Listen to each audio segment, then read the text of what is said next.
ఈరోజు వీడియోలో అదిరిపోయే రెస్టారెంట్ స్టైల్లో డ్రాగన్ చికెన్ రెసిపీ అయితే చూపించబోతున్నాను.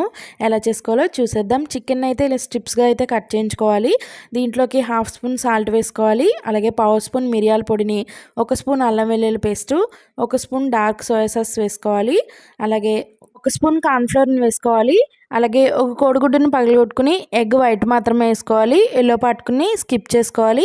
ఇప్పుడు అవన్నీ కూడా చికెన్‌కి పట్టేలాగా బాగా కలుపుకొని మ్యాగ్నేట్ చేసుకుని ఒక హాఫ్ అన్ అవర్ పాటు పక్కన పెట్టేసుకోవాలి.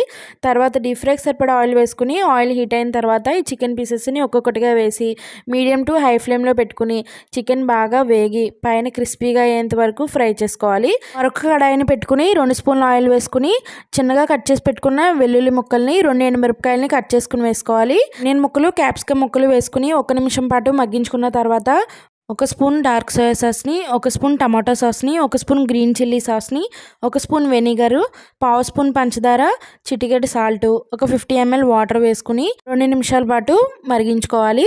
తర్వాత 1 స్పూన్ కార్న్‌ఫ్లోర్ వాటర్ని వేసుకోవాలి. కార్న్‌ఫ్లోర్ వాటర్ వేయగానే మనకి కొంచెం చిక్కబడుతుంది. ఇప్పుడు దీంట్లో ముందుగా ఫ్రై చేసి పెట్టుకున్న చికెన్ వేసుకుని చికెన్కి ఈ మిశ్రమం అంతా బాగా పట్టేలాగా హై ఫ్లేమ్లో టాస్ చేసుకోవాలి. ఫైనల్గా కొత్తిమీర వేసుకుని సర్వ్ చేసుకోవడమే. చాలా టేస్ట్ బాగుంటుందని తప్పకుండా ఒకసారి ట్రై చేయండి. వీడియో నచ్చితే ఒక లైక్ వేసి నా ఛానల్ని సబ్స్క్రైబ్ చేసుకోండి.